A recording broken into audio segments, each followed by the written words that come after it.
तो इस क्वेश्चन में हमें क्या करना है, कंस्ट्रक्ट 2D एरे करना है। एक हमें 1D एरे दे रखा होगा ओरिजिनल, और हमें उससे 2D एरे बनाना है जिसका साइज़ होगा m क्रॉस n, m रोज़ n कॉलम, जैसे ही है ना। और हमें फर्स्ट n एलिमेंट्स भरेंगे, जैसे पहले इसमें भरेंगे, मतलब ऐसे भरेंगे हम, पहले इसको भरा, इसको भरा, फिर 2 क्रॉस 2 को गया, फिर नेक्स्ट रो आ गई, फिर चेंज करते जाएंगे ऐसे। फर्स्ट n एलिमेंट्स ऐसे भरेंगे हम एक रो में। तो जैसे हमने इसमें 1 भरा, फिर 2 भरा, अब हो गया ख़त्म, फिर नेक्स्ट रो में 3 भरा, फिर 4 भरा। तो देखते हैं अब कैसे होगा ये रिज़ल्ट बनाया। एक तो हमने ये जो वेक्टर है जिसका साइज़ होगा m क्रॉस n, फिर हमने साइज़ निकाल लिया ओरिजिनल का, उसको नाम दे दिया l।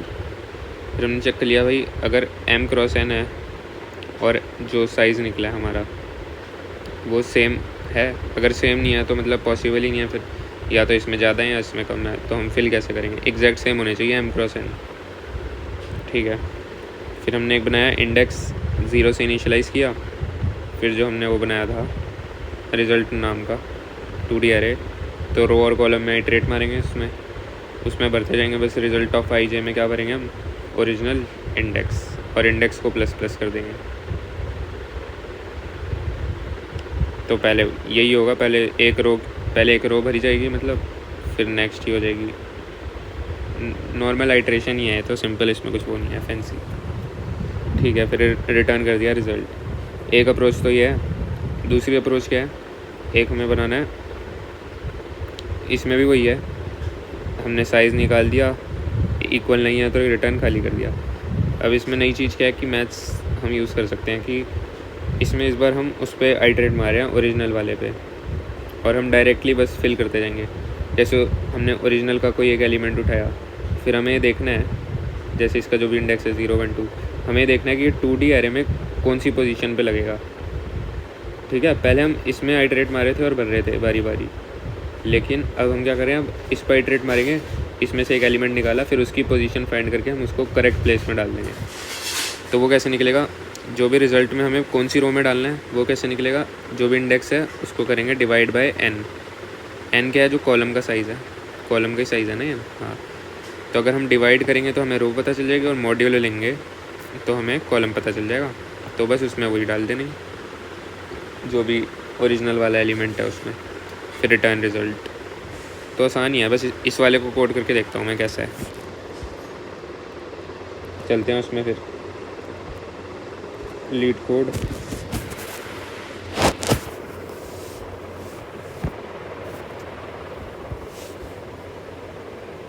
ये है। तो सबसे पहले मैं निकाल लूँगा int l equal to original dot size,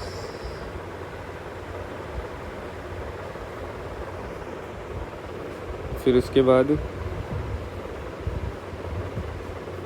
मैं आइट्रेट मारूँगा उस पर, किस पे, डायरेक्टली उसी पे, for int i equal to 0, i less than l, i plus plus.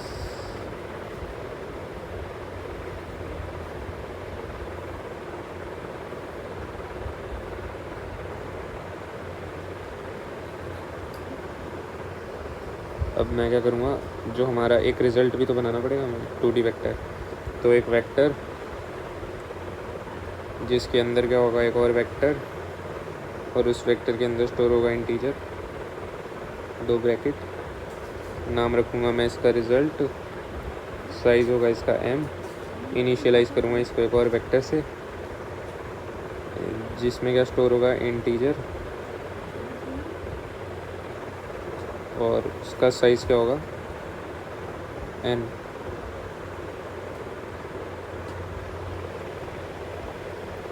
ठीक है। फिर मैं क्या करूँगा, रिज़ल्ट ऑफ पोजीशन रो कैसे पता चलेगी, i को मैं डिवाइड करूँगा n से,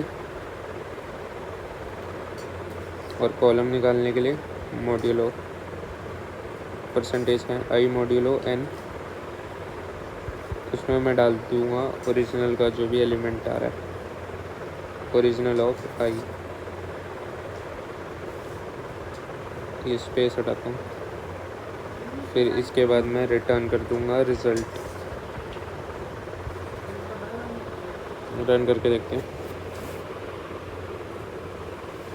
रन हो गया, सबमिट करके देखते हैं।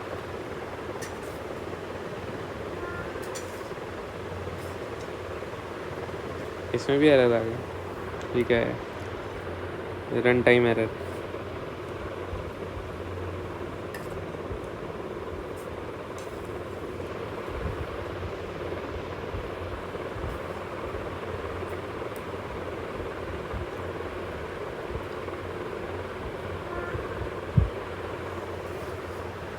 I divided by n, I modulo n, original of I. बताओ इसमें क्या एरर आ सकता है। अच्छा, वो कंडीशन चेक करनी है, तो कंडीशन चेक कर लेते हैं कि if m into n not equal to है लेंथ के, मतलब एग्जैक्टली सेम होने चाहिए ना। ब्रैकेट क्या लगाना है, ऐसे कर देता हूँ। हम रिटर्न कर देंगे भाई खाली वेक्टर एक।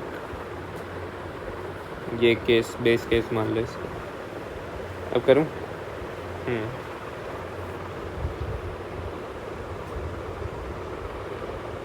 चल गया भाई। अब वही है, वो सब होता है ऐसा।